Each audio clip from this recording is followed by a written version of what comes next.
आम्ही भारताचे लोक भारताचे एक सार्वभौम समाजवादी धर्मनिरपेक्ष लोकशाही गणराज्य घडवण्याचा व त्याचा नागरिक विकास सामाजिक आर्थिक व राजनैतिक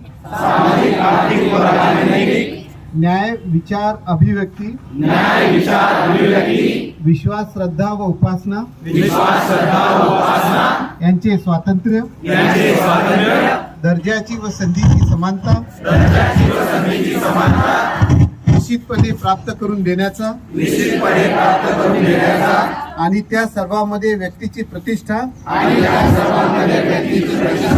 व राष्ट्राची एकता आणि एकात्मता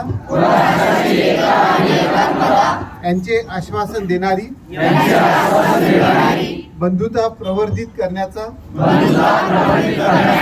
संकल्पपूर्वक निर्धार करून आमच्या संविधान सभेत आज दिनांक 26 नोव्हेंबर 1949